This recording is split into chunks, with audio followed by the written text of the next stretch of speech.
Bismillahirrahmanirrahim. Assalamualaikum warahmatullahi wabarakatuh. Alhamdulillahi rabbil alamin. Wal aqibatu li ahli taqwa wal yaqin. Wala udwana illa ala zalimin. Ashhadu an la ilaha illallah wahdahu la syarika lah.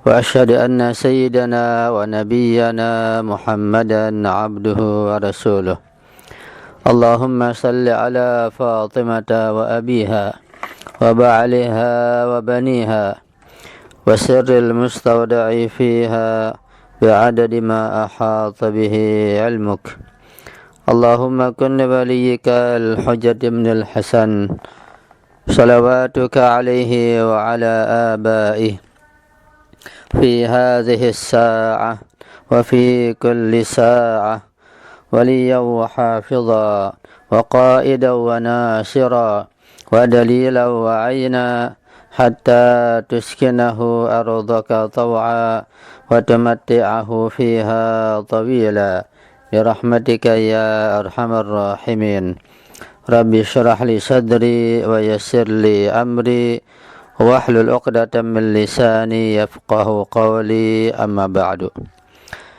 Ikhwani al-mu'minin wa akhwati al-mu'minat wa ma'asyiral muslimin wal muslimat rahimakumullah. Alhamdulillah wa syukurillah, kita bersyukur kepada Allah Subhanahu wa taala. Pada malam yang sangat mulia ini kita masih bisa melanjutkan kajian kita membaca kitab tafsir Mukhtasarul Amthal karya Ayatullah Asy-Syaikh Nasir Makarim Asy-Syirazi. Kita sudah memasuki pembahasan tentang kelompok manusia yang ketiga, yaitu kaum munafikin. Kelompok pertama adalah orang-orang yang bertakwa, yang kedua adalah orang yang kafir, al-kafirun, dan yang ketiga adalah kelompok al-munafiqun. Pada kajian yang telah lalu, saya sudah memasuki pembahasan sedikit mengenai ciri-ciri dan sifat-sifat kaum munafikin, di mana mereka mengaku beriman kepada Allah, padahal sejatinya mereka tidak beriman kepada Allah Subhanahu wa taala. Mereka ingin menipu Allah dan menipu orang-orang yang beriman, tapi sebenarnya mereka telah menipu diri mereka sendiri, namun mereka tidak sadar akan hal itu. Mengenal kaum munafikin dan sifat-sifat mereka sangat penting sekali. Di antara manfaatnya adalah agar kita terhindar dari sifat nifak. Jangan sampai kita memiliki sifat nifak atau termasuk munafik, tapi kita tidak sadar bahwa kita terjangkiti sifat nifak. Na'udzubillahi min dzalik. Yang kedua, agar kita mengenal musuh-musuh Islam yang sangat dahsyat, yaitu mereka yang ingin menghancurkan Islam dan kaum muslimin, tetapi mereka berada di dalam barisan kaum muslimin. Kaum munafikin sejak masa dahulu pada masa Rasulullah sampai sekarang tetap ada mereka. Mereka menyusup masuk ke seluruh kaum muslimin, bahkan ke seluruh madhab kaum muslimin. Ini sangat berbahaya sekali. Dan yang mudah terkecoh adalah bukan hanya orang-orang yang berilmu, bahkan bukan hanya orang-orang yang awam yang terkecoh atau tertipu, bahkan tidak sedikit orang yang berilmu, ulama yang juga tertipu atau terkecoh sehingga mendukung gerakan kaum munafikin. Na'udzubillahi min dzalik. Ada beberapa tanda yang sudah kita bahas tentang sifat-sifat kaum munafikin. Kita lanjutkan bahasan kita tentang tanda-tanda mereka.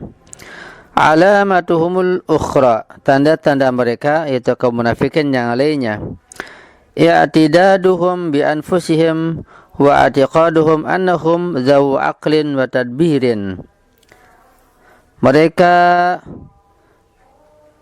menganggap diri mereka memiliki keyakinan dan mereka mengaku bahwa mereka orang yang berakal dan pandai mengatur politik, misalnya mengatur sosial, mengatur organisasi, Mereka merasa mampu untuk katakanlah memajukan Islam dalam tabligh dan berdakwah dan seterusnya. Dan mereka mengaku bahwa diri mereka itu orang yang pandai, yang mengerti, yang cerdas, yang berani, dan semua sifat-sifat kebaikan mereka akui. Wa andal mu'minina sufaha wa busata. Tetapi sebaliknya orang yang beriman itu adalah orang yang bodoh, orang yang mudah dikelabui, orang yang tidak mengerti. Ini klaim mereka. Allah mengatakan, wa idza qila lahum aminu kama amana as-sufaha kama amana an-nasu qalu anu'minu kama amana as-sufaha. Jika dikatakan kepada mereka, berimanlah kalian sebagaimana manusia telah beriman kepada Allah. Mereka menjawab, apakah kami akan beriman sebagaimana orang yang bodoh itu beriman? Jadi mereka menuduh orang yang beriman itu kaum mukmin adalah orang yang bodoh, orang yang sufaha. Mereka merasa pandai, mereka merasa cerdas, mereka lah yang paling berani, mereka lah yang benar, dan seterusnya. Itu klaim mereka. Wa hakadha tanqalibul ma'ayiru lada haula'il munharifin. Demikianlah tolak ukur dan nilai itu menjadi terbalik. Mereka pandai memutarbalikan fakta. Mereka adalah orang-orang yang munharifin, yang menyimpang dan menyeleweng. Fayarawna al-insya'a lil haqqi wa tiba'a dawati al-ilahiyati safaha. Mereka memandang bahwa mengikuti kebenaran, mengikuti hak, dan mengikuti dakwah ilahiyah adalah merupakan kebodohan. Bainama yarawna syaitanatahum wa tadzabzubahum ta'aqqulan wa dirayatan. Sementara mereka memandang dan melihat bahwa kelicikan mereka dan bersifat dua muka mereka anggap sebagai orang yang berakal, sebagai kecerdasan dan kepandaian. Ghairu annal haqiqata aksu ma yarawna. Tetapi pada hakikatnya sebaiknya mereka lah yang bodoh, mereka yang tidak mengerti, mereka tidak sadar.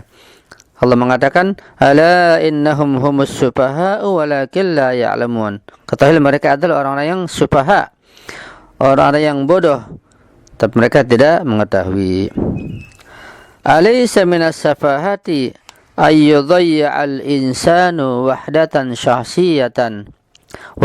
syahsiyatihi wa yattajihu nahwa izdibajiyati syahsiyati wa ta'addudi syahsiyati fi dhatihi wa yahdiru bidzalika taqatihi ala tariqi at-tadabzubi wat-ta'amuri wat-takhribi wa huwa ma'a dzalika ya'taqidu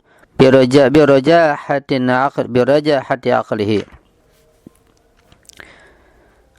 Bukankah termasuk kebodohan apabila seseorang dia telah menyia-nyiakan kepribadiannya, telah meremehkan kepribadian dirinya, dan mereka malah menuju kepada